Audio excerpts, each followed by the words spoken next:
Hello, folks. I'm Nick Bernardo, your host of MyGovWatch Live, the B2G Roundtable. If you're east of the Rocky Mountains here in the US, good afternoon. Good morning to those out west, and hello to anyone joining us from the far corners of the earth or watching online in the future. Today is Wednesday, February 26, 2025. This series is brought to you by MyGovWatch.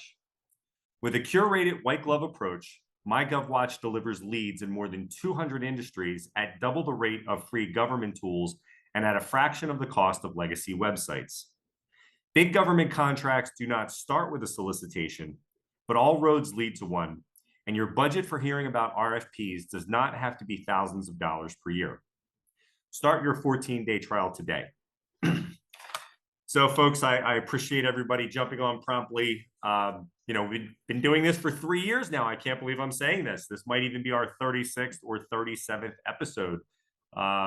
So, yeah, time just continues to fly by. It's a very casual format. We're going to be asking people to jump on and share their audio, and preferably audio and video. That is ideal. So I'll just say that, I might start with just a softball, like icebreaker question about your business. I've been sharing some fun backgrounds. I have a photo here. So we're going to be talking a little bit about what are we looking forward to? And I can't wait to get back onto a golf course. I was actually able to get on one yesterday. It got into the high 50s in the Philadelphia area. And that's my 13-year-old son. And he's a hack like his father. So he enjoys going out with me from time to time.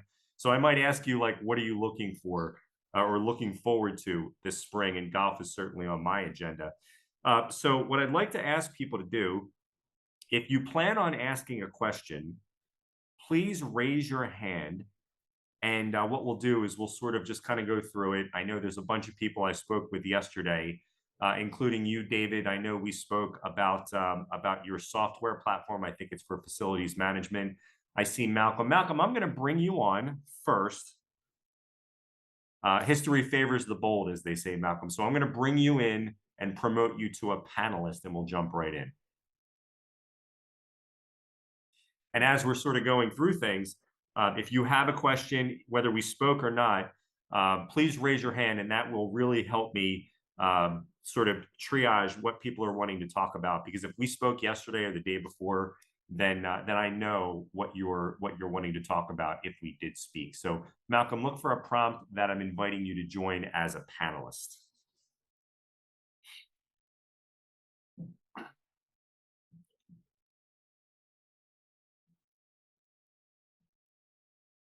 Okay, and Malcolm, we just need your audio. I'm here. Can you hear me okay? Yes, sir. Malcolm, welcome to MyGovWatch Excellent. Live. What do you do and where do you do it from? Nick, thank you so much for having me on. And that young man looks like he's getting ready to bomb that iron. I mean, that is a beautiful swing. You've taught him well. Yes, sir. Well, yeah, I'd like to say I take credit, but this kid, and I have 3 children, he seems to know what he's doing in ways that his father could never teach him. And if he hits it more than 100 yards in this photo, it's going to be in the woods. But I what know can we that's talk right. about today, Malcolm? What do you do and where do you do it from?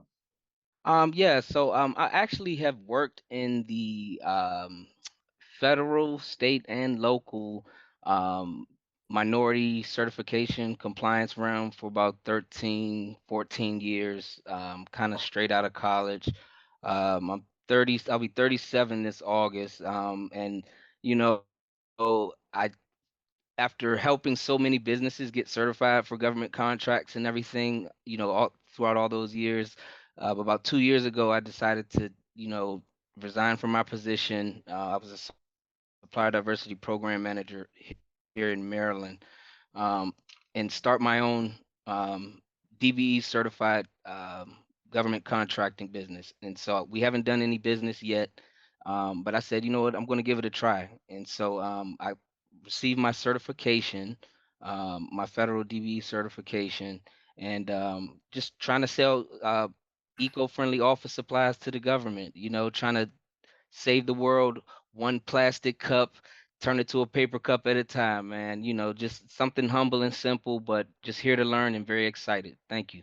I love it. I love it. So if I'm hearing correctly, you have experience helping other companies get their certifications. and you said, you know what? Let me get a little taste. Is that right? That's it. Yes, sir. Absolutely. Okay. All right. So you will probably have some ability to comment on other people who may have questions in the session today. But let me Sure. ask you this question, just sort of, making conversation, so to speak.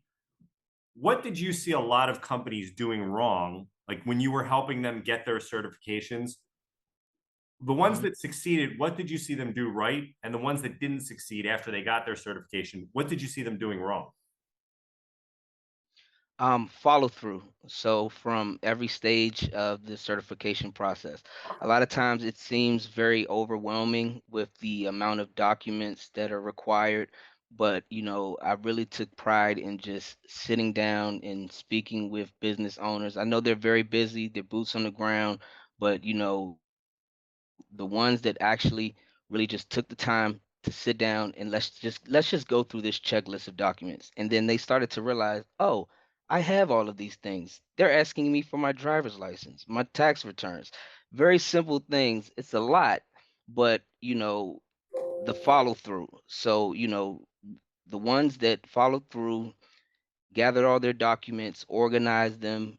The key is when you submit your application package, you want it to be as thorough as possible, which prevents delays.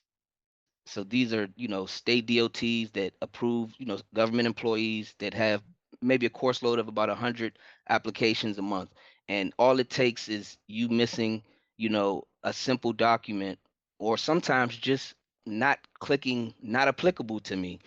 And that will trigger, a 3 to sometimes 6 months delay, because they have to send you a letter saying, hey, we missed this one document that you sent out. So a lot of times, people would become discouraged with that process, if they had to wait.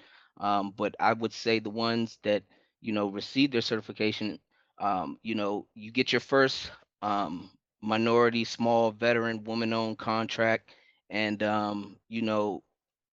it may not it's not a handout. You have to be for profit, and it's for profit business, and you still have to be competitive. And so I think a lot of people kind of think that it's like a handout type of situation, and it's not. The certification is just to really kind of help you to leverage your minority status, but you still Yeah, have to and go out and do the work. yeah, and that's something that we tell people all the time. And I wonder if you think this, Malcolm. And by the way, Ryan, please raise your hand if you'd like to jump in because I'd love to hear more about what you put into the Q&A. So just give me a hand raise, Ryan, if you can jump on with us. But Malcolm, back to what you were saying. We tell people all the time, if you qualify for a certification, whether it be small business, disabled vet, minority owned, whether it be federal, state, or local, that's not something you should lead with.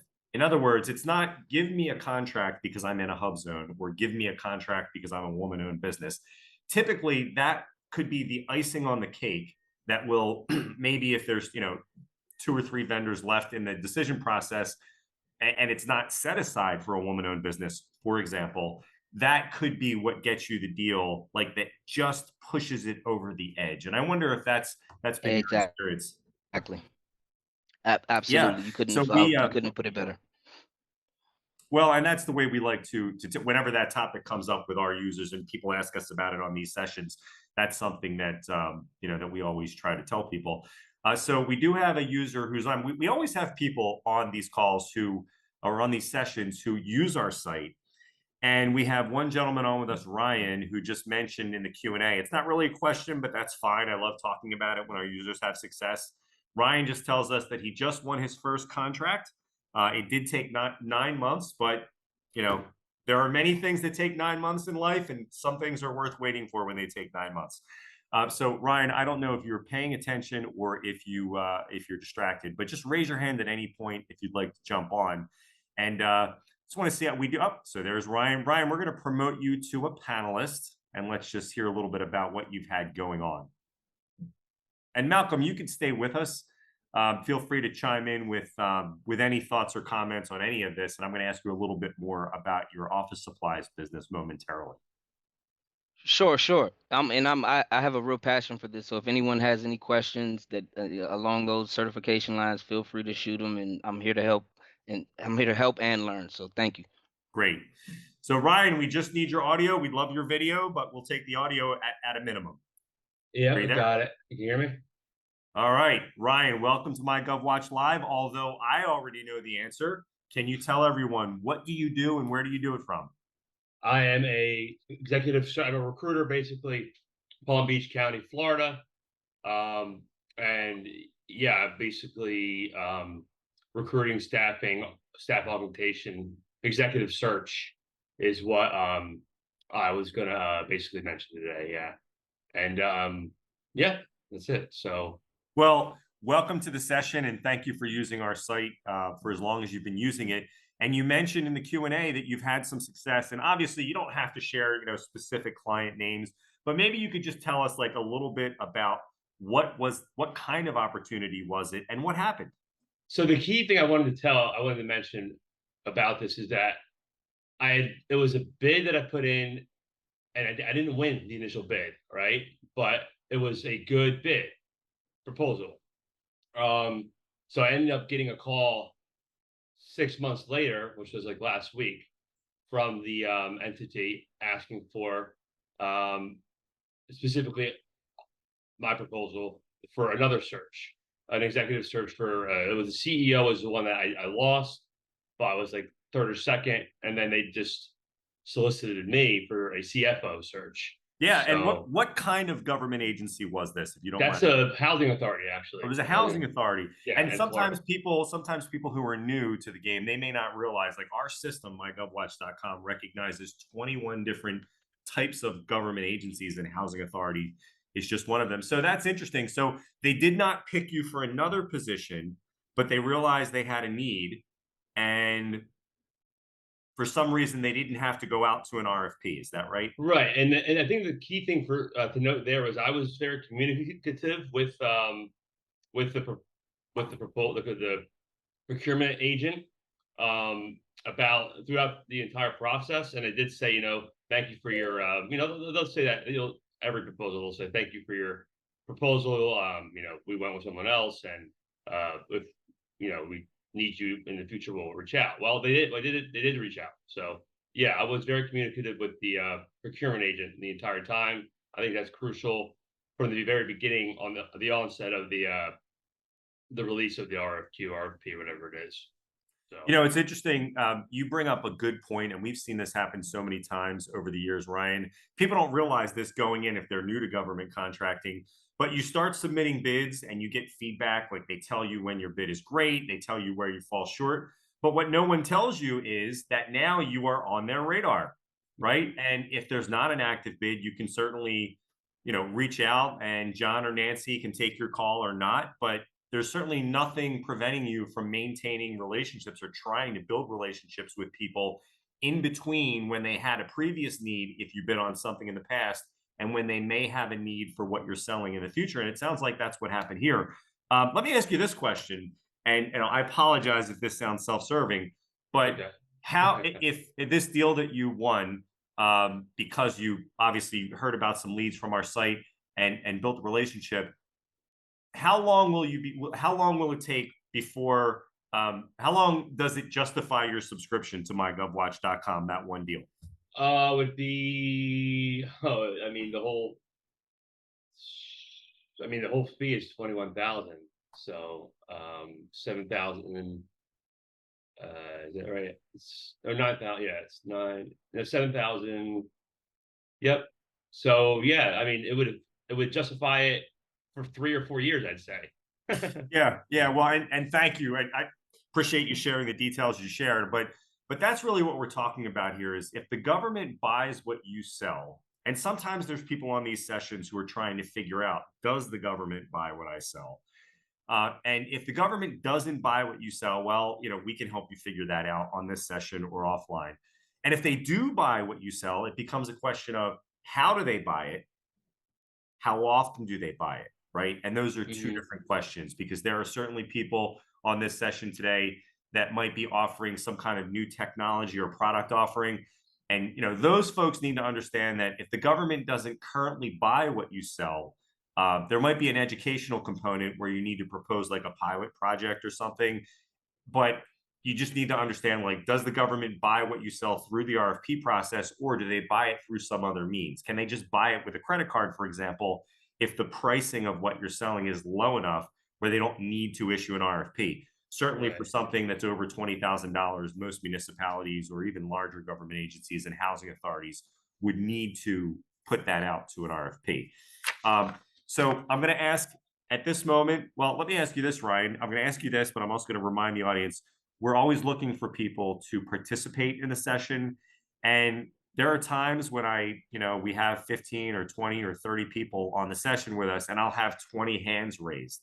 That doesn't appear to be the case today, folks. So if you have a question, if you'd like to engage with us, please raise your hand. And let me ask Ryan this question, then Malcolm, maybe you could follow up with an answer too. I mentioned that I'm looking forward to golf. What are you looking forward to this spring, Ryan? And realizing spring is still 3 weeks away. I'd say a baseball game. Yeah. Going or playing? Both, really, but I'll be more realistic and say playing. But no, I mean, yeah, both would be great. Yeah. Well, this will be my first spring in 10 years where I do not have a kid. Well, I'm trying to get my hand right here. I don't have a kid playing Little League baseball. And I don't want to get emotional about it. Let's just say that, it's not a great subject for me right now because I was a coach for 10 years.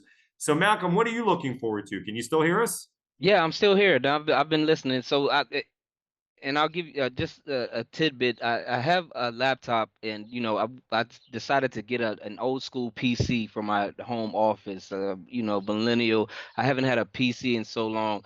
I didn't realize this has been like one of my first Zoom meetings on this thing that I don't have a web camera on the monitor. So I need to hit up Amazon. So I'm sorry if you guys can't see me for that.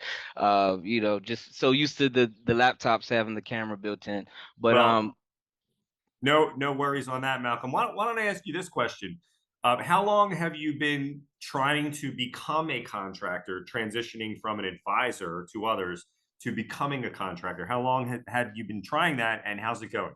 So I started my business in 2018, and my business plan was to strictly go after the minority certification gold contracts, work that niche, because I do have extensive knowledge and just kind of rinse and repeat in that process. I was working that entire time, so since 2018. $0 in profit. I just in 2024 did about $12,000 in sales, but it was privately. And so, I'm big on integrity. I didn't want to, while I was in a position, because a lot of times I'm helping to pay out those contracts. It wouldn't be right for me to, have a business working, in government contracting. So like I said, I stepped down from my position. So really, the last year and a half, I'll say June of 2023, is when I left my job, and it's just been a grind since then. And I never really appreciated or understood how much, being a sole small business owner really takes, and so just from, managing the website and the professional emails and the banking, it's a lot, so, but my infrastructure is finally up and running, and that's why I'm here today. And, I'm ready to hit this thing on the head for sure. Oh, you sound like you're ready, Malcolm. We appreciate it. Stay with us. And we have David I'm here. joining us. David, welcome to MyGovWatch Live. What do you do, and where are you joining us from? And I see you're driving, and I appreciate the multitasking, and I'm sure you wouldn't be doing it if you couldn't. So kudos to you. Well, thank you very much. Yeah, no, it wasn't my ideal situation to be driving for this meeting, but sometimes these things happen. Yes. So I work as a business development manager for North America for a SaaS solution that does facilities management. We manage, basically all aspects of facilities management, predominantly the maintenance management, automation of maintenance management, as well as asset management. So asset life cycle, replacement, forecasting, condition reporting, the likes of that. And on the maintenance management side of things, it's both reactive and preventative maintenance, automation of the preventative maintenance process. So it's like set it up once and set and forget. It will issue the work orders. All the communication is done within the system to streamline work order fulfillment. And we've operated in Australia for the last 5 or 6 years and done extremely well, predominantly our biggest customer base is in the senior living aged care facilities. So we have managed to sign the biggest players in that space in Australia. And now we've just started rolling out in North America. So I'm the first man with boots on the ground in North America, so to speak. And I'm looking to understand the government bidding process. How can I participate? Because I believe there are a lot of contracts for our service, and our software is a little bit different to our competitors, I believe, because it was built by a facilities manager for facilities managers. So our CEO was a facilities manager for JLL and PricewaterhouseCoopers, and they commissioned him to find a suitable piece of software in our space, and he found that there was a lot of software, but a lot of software either had legacy systems, were basically sold from one company to the next and added to, and were very clunky, or they were just overly complicated, and they weren't streamlined in terms of people were still reliant on email systems. So a combination of that system with emails, so they didn't sit within each other. And so to coordinate all your work orders, particularly if you're a company that's dealing with hundreds or thousands of work orders in a month, it becomes completely unwieldy, impossible to keep track of. And then you start losing track of your expenditure, whether your suppliers are performing or not, and whether you're fulfilling your work orders in a timely fashion. So it sounds like you have a technology platform here that lots of government agencies would need. And just because everyone in the session, they don't know your business, even with that description, help us understand. Does this kind of SaaS platform, does it apply equally to an industrial scenario that has maintenance needs, as well as to the local municipality that just needs to keep track of when the public trash cans are emptied?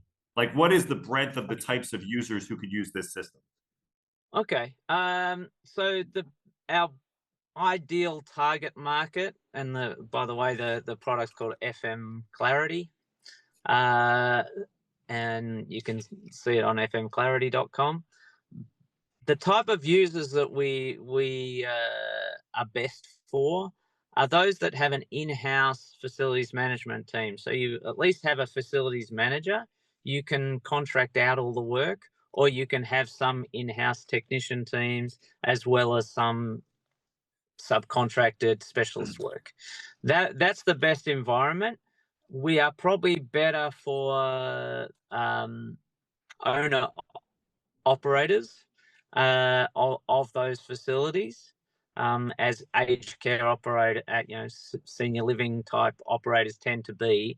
They operate multiple facilities, maybe across a state or across multiple states or across a country, and they have an in-house team that may be centralized or may be diffused, but they want a system that they can centralize the communication around all the work orders, understand what their expenditures are, both across the whole range of facilities, plus delve down into each individual facility or each region. So our system allows them to do that. Well, it sounds like there's a tremendous need for this. Let me ask you this question. Are you familiar with some of the purchasing thresholds, or is this something that comes up in Australia where state and local governments, even the federal government has thresholds? The idea that above certain thresholds, they need to issue a solicitation, but below certain thresholds, they can just make a purchase. Is that something that you've bumped up against in the past? We have in a few situations, but most of our RFPs that we've responded to in Australia, the government is less involved.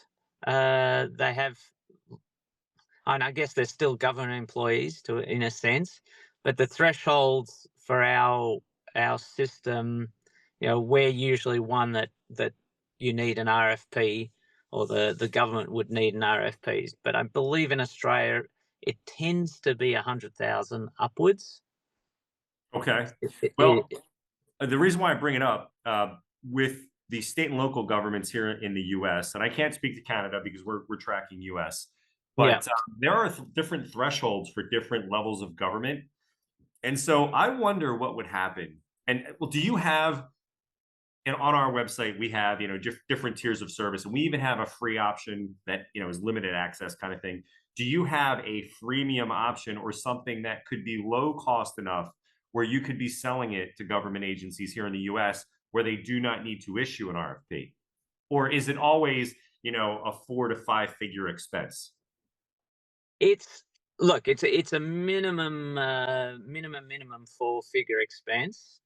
I would say we haven't done anything less than about $6,000 as an implementation, because there's a process, right? We have to understand what they're using, whether they're using spreadsheets or they've already got an incumbent supplier. We have to be able to migrate their data from that system into our system, going sometimes from a local instance to a cloud-based system. And there's a migration process there that requires an implementation team. So we have an implementation team that will help fulfill that process. And then we have a high care period once we've implemented and gone live, where we've done all the training with their staff, their suppliers, all that training has been done. We go live, and then there's an intensive care period where we're there sort of at their beck and call with any teething problems they're having. Well, go ahead. I'm sorry if you want to finish that thought. No, that's it. And then once that high care period finishes, then they're live and on their own. They can still do support tickets to us if they have certain issues, but it tends to die down in terms of they don't need as much support. The system's pretty intuitive, and it just takes a little getting used to. Once you're used to it, it's very straightforward. And we've had great testimonials from those big suppliers those big senior living operators. We've had great testimonials from them in terms of the amount of admin time they've saved. Some express up to 70% of admin time saved. So, well, let me ask you this follow-up question. Are you familiar with the idea of piggyback contracting here in the US, and do they have an analogous concept in Australia? I have heard of piggyback. Have we done any deals like that? No. So maybe you describe to me what you mean by piggyback. So yeah, it seems like that there's an economy of scale here that would allow significant cross-selling. And I wonder, for example, if you were to see something and bid on it on our site, or if you were to hear about something, there are different states that have piggybacking laws that allow one municipality or county who has not issued a solicitation for this kind of thing to take advantage of a contract that has already been entered into between one of their peer municipalities or counties in the same state. So I wonder what would happen if you were to identify, like, what were some states that have that concept and use that concept regularly, And I know most of them have that concept, or many of them do. I can't cite them, but we could certainly help with some research. And just try to sell a deal, or try to structure your marketing efforts in such a way where you're prioritizing states where they do have piggybacking regulations to allow many municipalities or counties to take advantage of one deal that you enter into with a specific county or municipality. And I wonder what you think about that. Well, our pricing would allow it. We could do it for sure. And it would just be, from our perspective, it would be basically an expansion of an existing contract, with just adding facilities, and the price would expand. Obviously, the quotes, or the invoicing would expand based on the number of facilities being serviced. My only concern would be, if you're dealing with one municipality as opposed to another one, how do we separate them if we just piggyback them rather than treat them as a complete separate contract? And then you get into licensing issues and things like that. I realize that, but there may be a way to do it where you're not treating it like one instance or one organization, but they're just simply taking advantage of pre-negotiated business terms with their peer municipality. Right. Because that saves them the effort of having a bid process. So, for example, if, Camden County, New Jersey, where I'm located, has a bid process for this, well, Cumberland County doesn't need to have a bid process. They could just jump on yours and they could sign the same contract and have a different instance of the platform. Oh, absolutely. We could do that. We could offer exactly the same pricing. Yes, we could do that for sure. So however we've devised the pricing for one municipality, and another municipality could say, oh, we want the same deal, that would be perfect. That would be easy for us to do. Well, I'm going to see if you have a follow-up question, but before I ask you this, David, I'm just going to tell Brad you're next. Then Grace, we're going to answer your question that came in through the Q&A feature, and then Matthew, I see your hand raised as well. So in that order. So David, do you have follow-up questions or things like that? I mean, certainly we can help run some reports for you offline if you'd like. I definitely have. I have a lot of questions, really, because I initially, when I literally started this job, and I only started in November, I first sort of looked at US government contracts and trying to understand what the requirements are, what the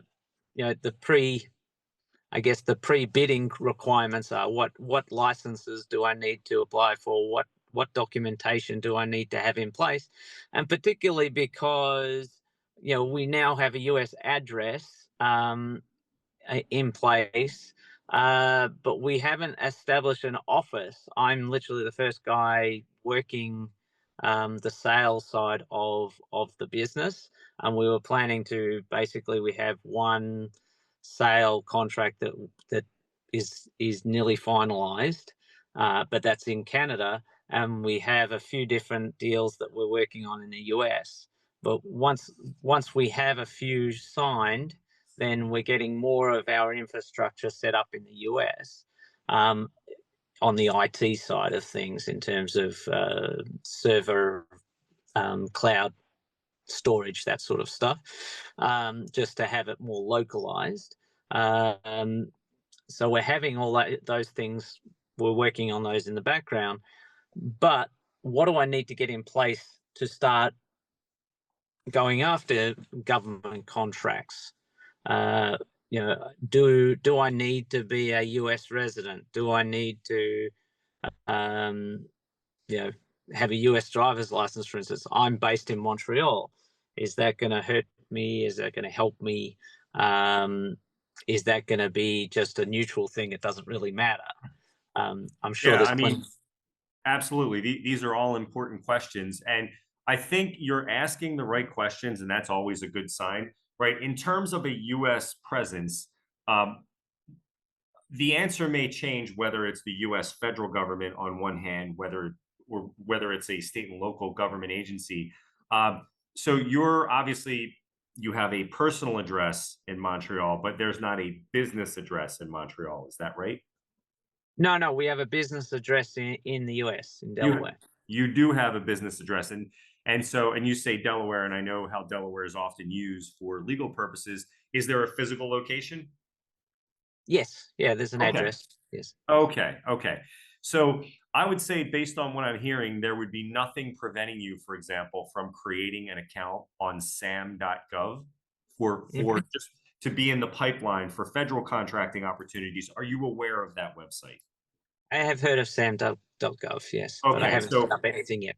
Yeah. Okay, so for the federal government, the only way you can do business with the federal government, and that's as a prime or a subcontractor, is to have an account on SAM.gov. Now, I'm not saying go rush and do that, today, but if the federal government is one of your targets, then that is certainly a step that you need to take.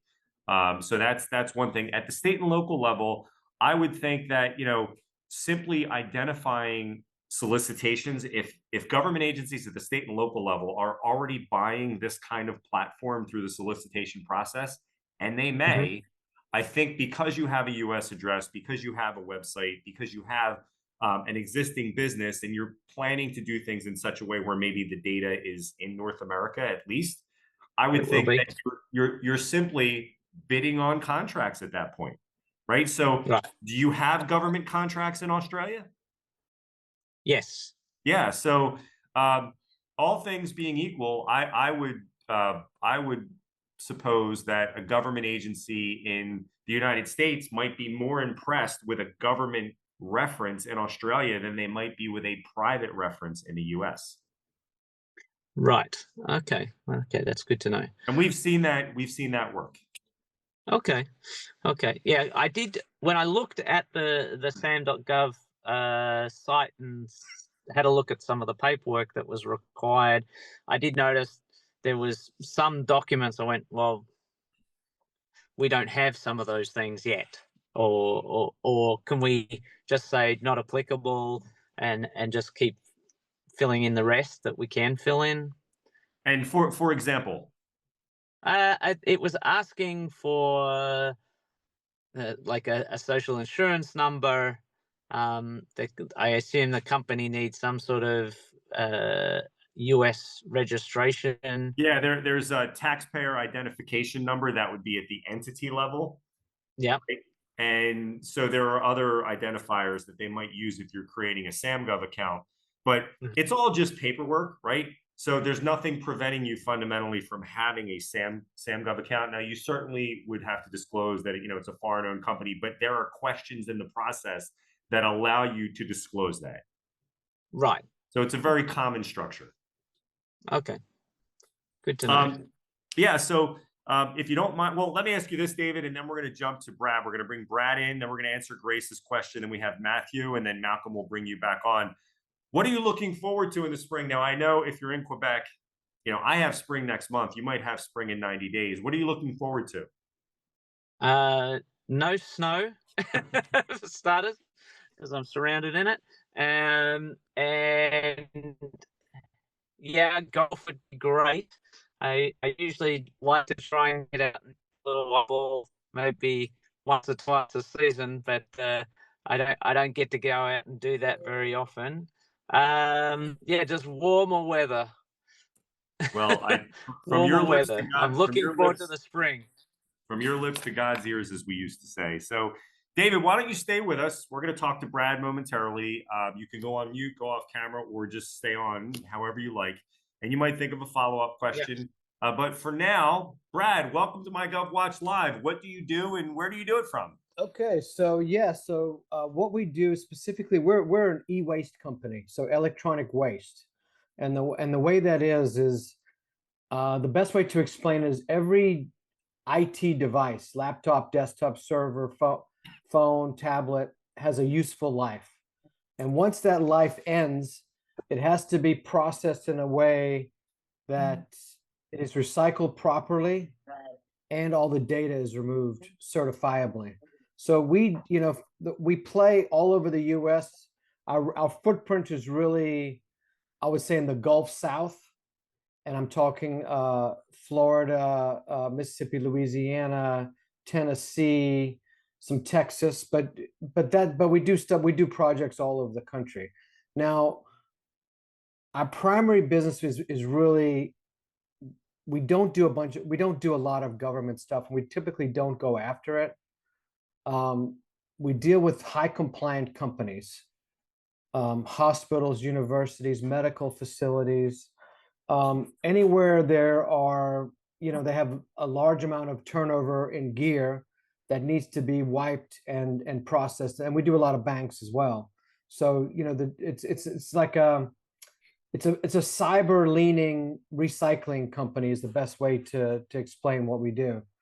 We don't do a lot of government stuff. We do some little, ad hoc type. But I was curious, like this particular site, this MyGovWatch.com, is it primarily state and local government type stuff?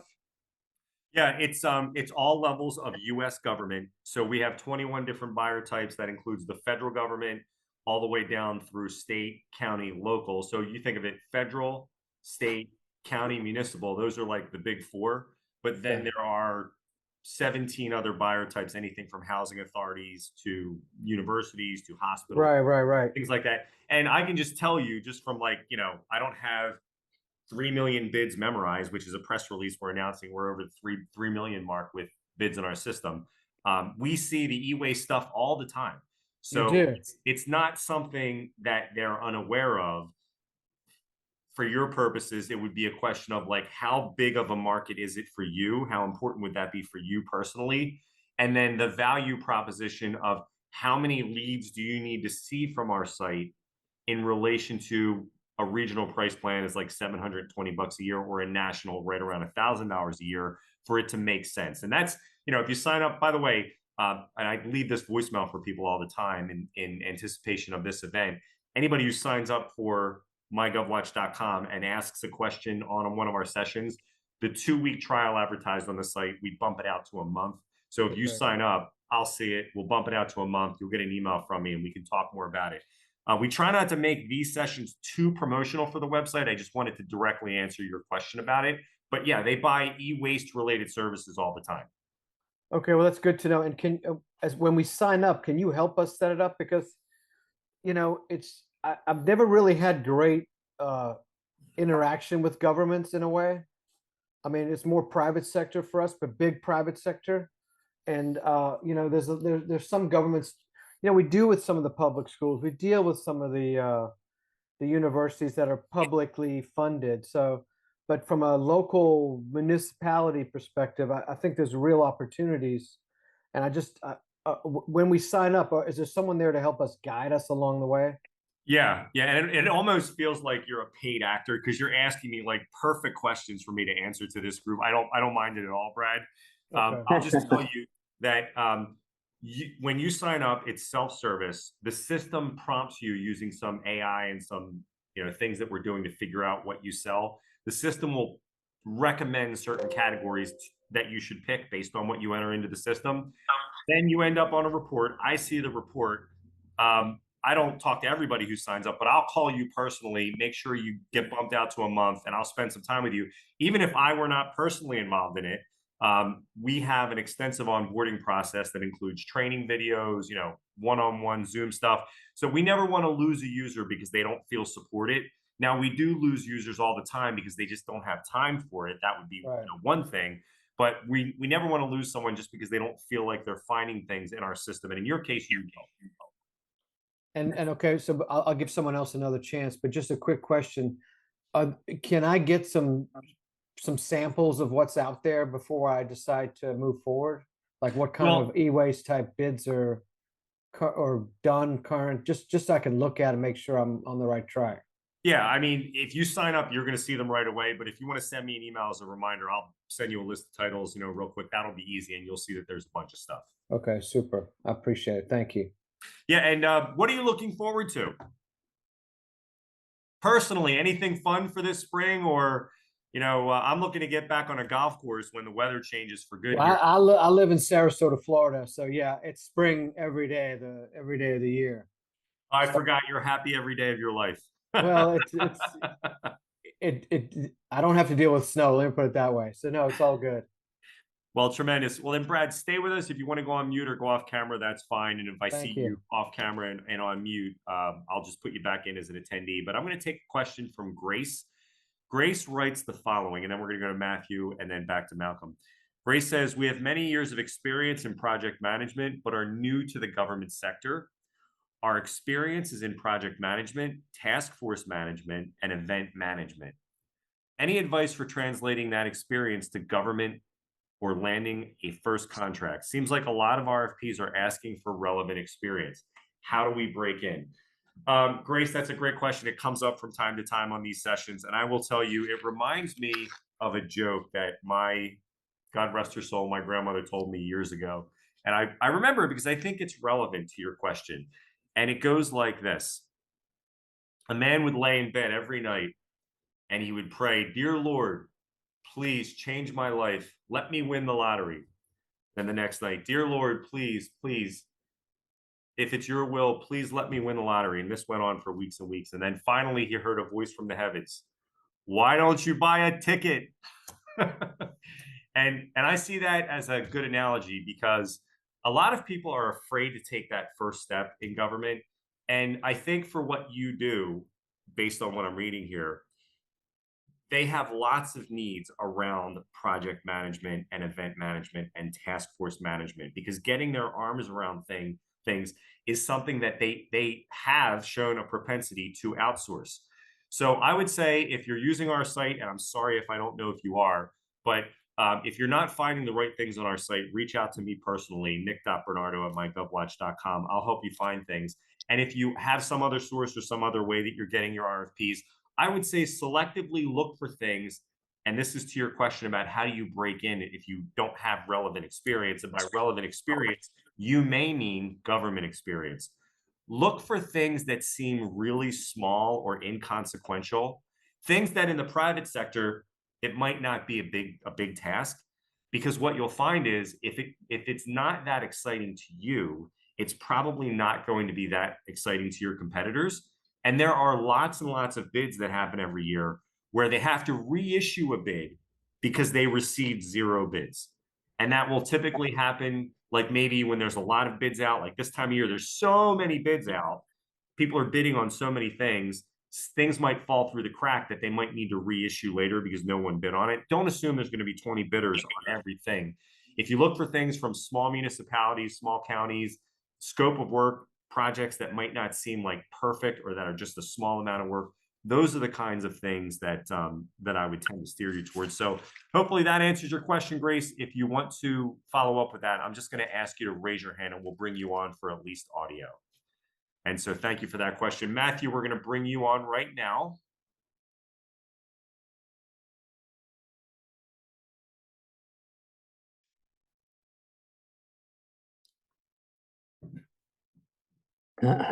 Okay. We have Matthew. Hi, how are you, Matthew? Good. How are you doing? Good to talk to you again. Yeah, my pleasure. My pleasure. Just for those of you who haven't spoken to you before, what do you do and where are you joining us from?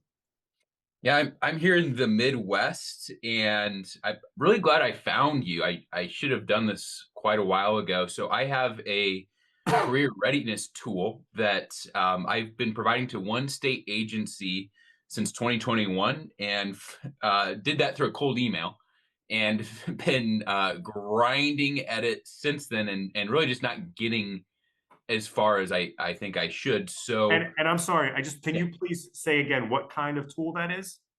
Yeah, so interview training. Okay. So so there's a lot of different applications, and one of the things I'm maybe hoping to learn from what you do too is maybe the unknown unknowns. One of the questions I have here, and it's been great hearing some other folks talk, is this is a software platform. Question for you is, do you see being a solopreneur for me, right? It's just me. I outsource things to contractors, but it's just me. Do you see that as a road bump on RFPs or a roadblock on RFPs? Would love to hear your insight or anyone else's insight on that. Okay, not necessarily, but let me ask you a few clarifying questions. Is this a platform or application that you built? The curriculum, yes. The application, no. Okay. So you have content that's your intellectual property, but the delivery of that content is a third-party tool. Correct. Okay. And the way that you charge for your services, do you believe you're providing a SaaS platform, or do you believe you're providing a service that happens to use a third-party tool? It's probably more of the service side. It's all self-guided. So it's not me doing one-on-one training. This is self-guided, kind of, e-learning, things like that. Okay. So you own IP, you're using a third-party tool. Do you have an LLC or a corporation? Yes, I do. Okay. And do you have anything preventing you from using that third-party tool, like licensing restrictions that would prevent you from using it for other clients, or would they be signing up for that tool also separately? Yeah, I think it would be they would be signing up for it separately. And I have a couple different basically e-learning. So if anyone here has used like Moodle before, I know it's popular with government agencies, so things like that. So self-guided learning. I'm probably not understanding your last question there. So like the state of Kansas is a client, say, and I'd like the state of Minnesota to be a client too. So if to me there'd be no interruption, they would basically be white labeling this and providing it to their job seekers. Yeah. Okay. Okay. So you're providing a tool that helps government agencies qualify or disqualify job seekers. It trains them. So maybe your workforce development and you can't do one-on-one interview training, get them up to speed on building a resume or interview questions, things like that. So I have a 15-year background as an executive recruiter, VP of talent. So I've injected what I've seen and know from interviewing a lot of people into this training program. Yeah. I mean, I haven't heard a single thing that's disqualifying. Simply being a solopreneur, whether you're an LLC or a corporation, that in and of itself is not disqualifying. And you've just told me you have a government reference, right? Yeah. I can't very tell happy, you, very, very happy too. Yeah. Testimonials are really good. I can't tell you how stark a difference it is between someone trying to get into this market who doesn't have a government reference, which can be done, and it's done all the time, don't get me wrong, but starting from a place of having a government reference is a massive, massive feather in your cap that should help propel you to other things. What level of government is it, did you say? State agencies, and I don't plan to pursue federal or anything like that. So this is the Department of Corrections, for example. Yeah. So, and I think in our interactions, we were wanting to point you towards some other categories in our system around social work, where they're trying to help with whether it's people in the correction system or at-risk youth, help them with these kinds of issues. Yep. And I think there will be a lot of opportunities that you'll find on our site where they know they're looking for this kind of training on one hand. And I think there's other things that you would see on our site where you would be part of a bundled solution. Okay. So where the contracting initiative might just say something generic like workforce development initiative. And the government agency, they're not saying they're looking for a tool exactly like yours. They're saying to the vendor community, we want help with this topic generally. Now, at that point, you're going to start going to pre-bid meetings, whether they be teleconferences, phone calls, or Zoom or in person, and you're going to start networking with complementary service providers who don't do what you do. Maybe they'll be a general contractor, and maybe they're going to write you in as a sub and say, hey, we're going to make Matthew's company a part of our offering. And maybe that's a differentiator, right? So I would think that you would not only see prime contracting opportunities, whether you use our site or other sites, and you would see subcontracting opportunities for initiatives that are beyond your scope where you're part of the solution. That's fantastic. Another reason I'm glad I found you, and I should have shifted my thinking sooner, is I've had a pretty good success rate of getting a hold of directors, decision makers, getting on calls, showing them what I have. The thing I run into, and maybe it's a lack of other skills, is timing. They say, oh, this is great. We'd love to use this. This all works out. Let's talk in a year. And then you have that meeting, maybe a year later, it's somebody else there or whatever else has changed. They say, oh, this is really good. Let's talk in a couple months. And I get long sales cycles. That's what I signed up for this. it seems with the RFP, there's intent, right? So I'm introducing a tool that people often like or interested in, but they don't have an immediate need, which I think the RFP is a signal for, right? They've identified they need this. They might have a timeline that's 6 months to a year out, but it's completely different than introducing this to someone who might not, right? They like it, but they might not have that need. Is that line of thinking? It doesn't mean it's a guarantee that I would win or they like me or my bid or anything like that, but does that line of thinking, does that seem to align that kind of the push versus the pull? Yes, and I understand the distinction you're making. I would just encourage you to realize that there's no one way that people succeed in government contracting. Some people succeed through direct sales where there's not always an RFP, and that could happen in your case depending on how you're selling it. Some people succeed simply by responding to RFPs. There are some people who just respond to RFPs and do not know a soul before the RFP comes out and have success, depending on what that product or service is. There are other people who have a mindset, and this certainly works too, where they will not bid on an RFP unless they knew it was coming out before it came out.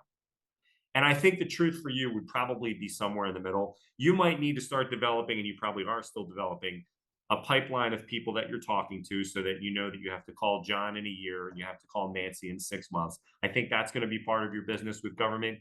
And I think you would have a whole separate track of your business where you're simply responding to RFPs if they're looking for what exactly you do on one hand, and then partnering with other people in RFPs simply as they come out.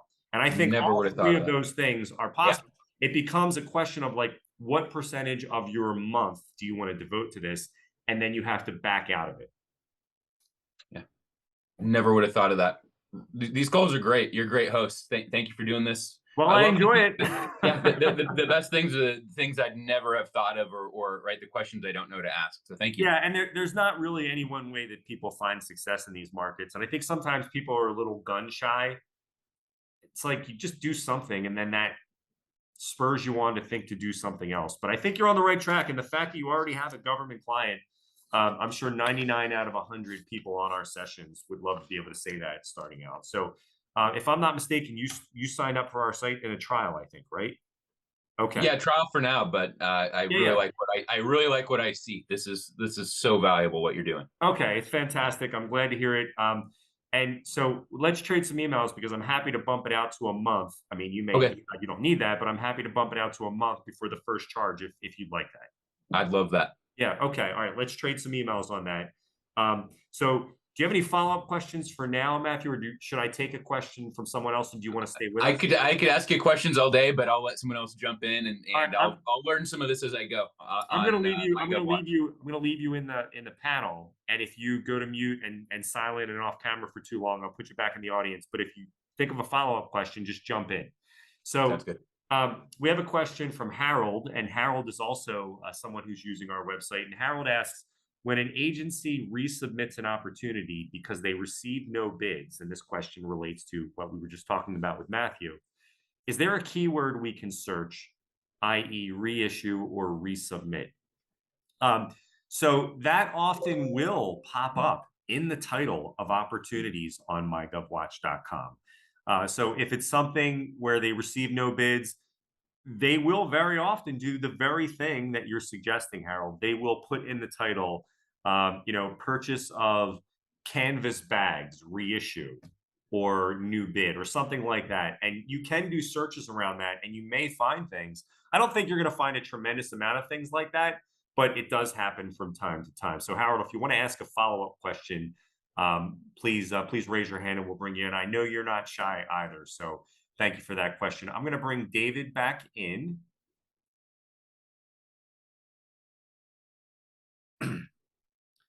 And Malcolm, we're going to bring you back in as well momentarily. Okay, did you get a good parking spot?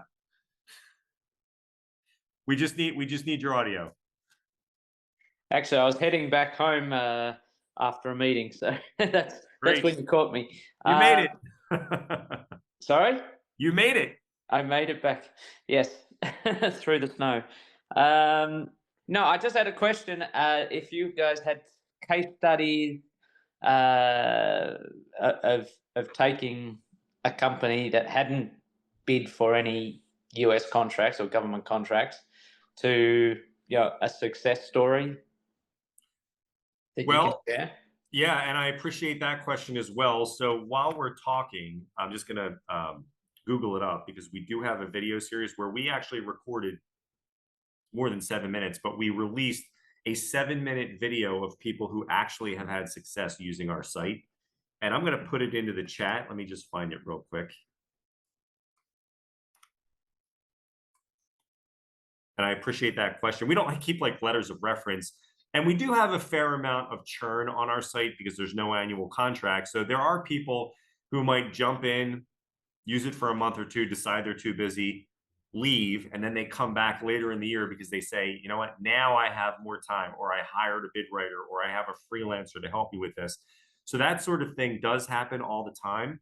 But let me just find in here, let me find the video that I'm referring to. While you're looking for that, I'm going to ask another question. Go ahead. So do you have sort of a sense of how, once you've set up, say, on SAM.gov, your application process or response to an RFP, your proposal, the process, how long does it generally take?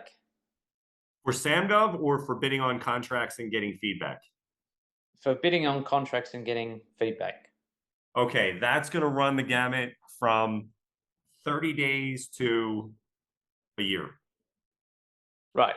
I think if the government knows they're buying your solution or a solution like yours, I would think the turnaround on something like that would be within 6 months from the date of issue of RFP to a decision and a contract. I think that would be typical. I was involved as a consultant more than 10 years ago in a contracting initiative at the federal level, and it started in 2013, and it was over in 2019. Right. Now, that is the most extreme example at the federal level of something that, you know, takes multiple years to come to a conclusion. But I think for what you're selling, I would say within 6 months would be the sweet spot. Right. I thought I'd come over to the window. You can see some snow. Yeah. So I guess typically our private, you know, most of our contracts are private, although we've had some schools and as well as chains of fitness centers.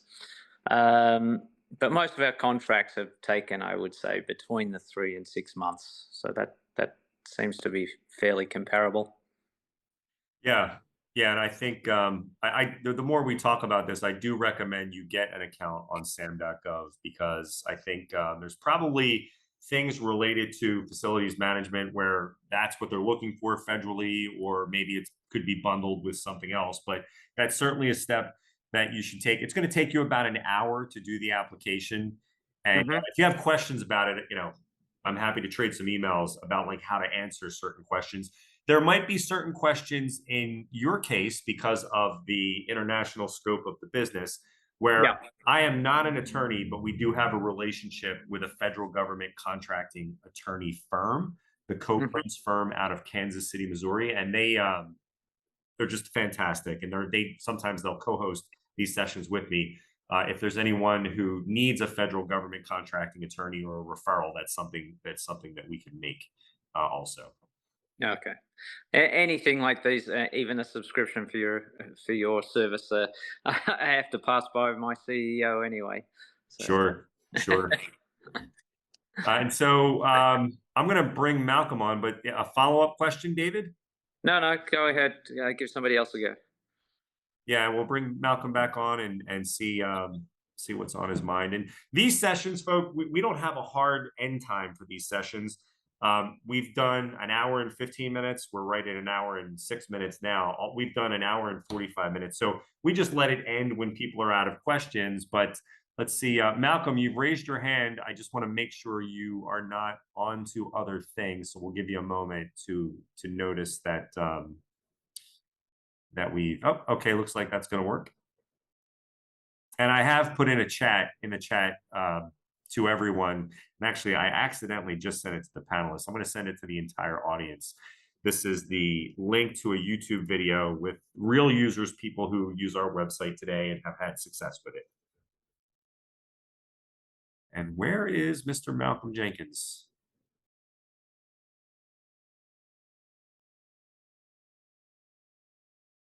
Okay. Malcolm, I'll ask again. I see you here. I'll just give you one more prompt, and if you're away and if you're not noticing it, maybe you'll come back and notice it. So now would be a good time, folks. If anyone would like, let's just see if there's one in the Q&A. So Malcolm, I see you put into the Q&A that you're still here. I'm going to put my email address in the chat. Yes, David, I'll do that. Devin, I will put in the chat also, in addition to my email address, I'll put a link to the attorney firm website. And whoever you speak with there, just mention it's a referral from Nick Bernardo at MyGovWatch.com. And so, Malcolm, I see your note as well. You just trying to bring you back. Malcolm, you should look for a prompt that says, I'm trying to add you as a panelist, and you would have to accept it. So looks like that's working. So Got it. Can you hear me okay? yes, Malcolm, before right. we engage, why don't you just talk to the audience a little bit? Like if there's anyone who is in need of certifications, just talk a little bit about what you do on that side and who you do it through while I'm doing some housekeeping in the chat. No, absolutely. Like I said, I've worked on the federal, state, and local level. The federal level, the big kahuna of the certifications is the Disadvantaged Business Enterprise certification. These are 20% goals of multi-million and billion-dollar contracts. On the state level, you have your Minority Business Enterprise, your MBE, and then you have your city, your local small business certifications. You have women-owned, veteran-owned, and just because your skin is of the fair complexion, doesn't think that you're not qualified as a minority. I remind people all the time that being a small business owner has a certification of its own.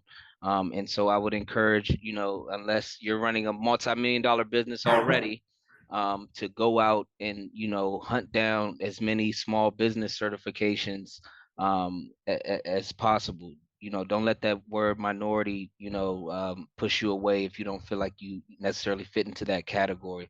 I tell people all the time, the United States government is the richest entity in the history of the planet Earth.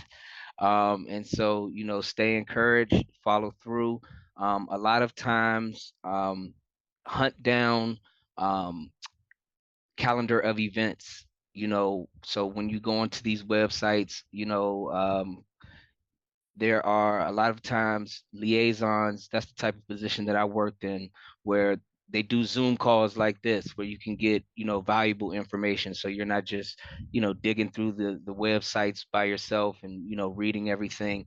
Hunt down calendar of events and make, personable, one-on-one connections, because, people get paid very good salaries to help small businesses. Myself, I was making about 6 figures, and it wasn't until I said, hey, I told my wife I have 3 children. Now is the time, now or never. And so it's been a hit, from the comfy 6-figure salary, but I felt blessed to be able to make that salary with helping people. So do not be afraid of reaching out. Reach out. Yeah. Well, Malcolm, it's refreshing to hear that, because I think the way our economy has been moving since COVID in particular, and with younger generations entering the workforce over the last 10 years, there has been a movement away from pressing the flesh. There's not as many, physical events. I actually try to reach out to a few people who are trying our website every week, and sometimes people are shocked that I would pick up the phone and just say, hey, you're trying our site, how is it working out for you? There's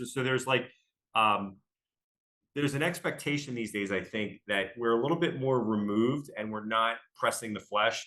And I think anyone who presses the flesh, either by scheduling Zooms or picking up the phone or going to events, gives themselves a leg up, because Absolutely. no one can buy anything from you if they're not even aware of you. And if you're aggressive, right, in getting your story out there about what you do, what you sell, and the value you provide, I don't think there's any stopping someone in this economy. And it always never ceases to amaze me, Malcolm. I'm sure you'll agree with this, and maybe this describes you. People who wake up early in the morning, it always seems to work out for those people, doesn't it? Absolutely. So they say, right? Well, hey, Malcolm, stay with us. We have Devin who's joined us. Devin, if you'd like to ask a question, we just need your audio. I see you're as a panelist. So welcome to MyGovWatch Live, Devin. What do you do and where are you joining us from?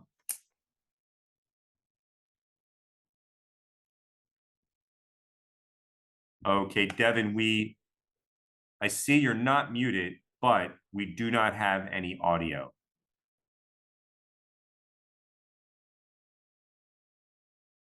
So is there possibly a mute button on your mic?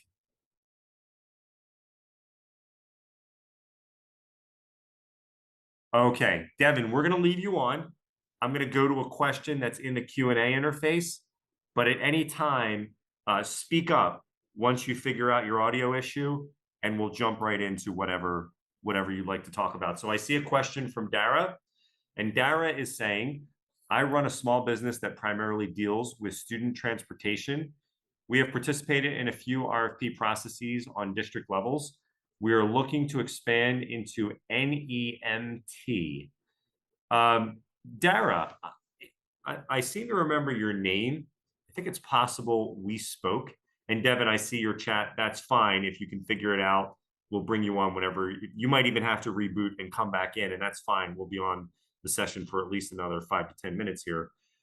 So Dara, yes, if you're looking to expand, because the website has a free trial, and you may already be in a free trial because I do recognize your name, the website is helpful in helping people expand into new areas. So Dara, hopefully that answers your question. If not, please raise your hand and we'll bring you on live. And Devin, can you hear us yet? Okay. So Devin, what you could also do is you could propose some additional questions using the Q&A feature or put them in the chat, because if you're having technical difficulties, I don't want you to lose the opportunity to ask any additional questions that you have. So yeah, go ahead if you want to ask a question using that feature, or if you want to use the chat. And I'm just going to stop, get a little bit of water here, and I'll ask. So this will be sort of the last time I'll ask. We're coming up on an hour in 15 minutes here. Do we have folks with other questions? Because now would be the perfect time to raise your hand. David, I see that you're going to run. Thank you. Hope to hear from you soon. Farouk, I see that you had your hand raised. You've lowered it. If you have a question, please raise it again. I'm just going to get a quick drink of water here and see if there's any remaining questions. Looks like we have a question coming in via chat.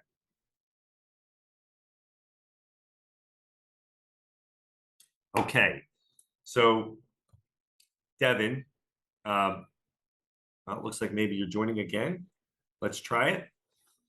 Rather have audio, and if we can't do it that way, that's fine. Farouk, we're going to bring you in right now, and we're going to talk to both you and Devin at the same time.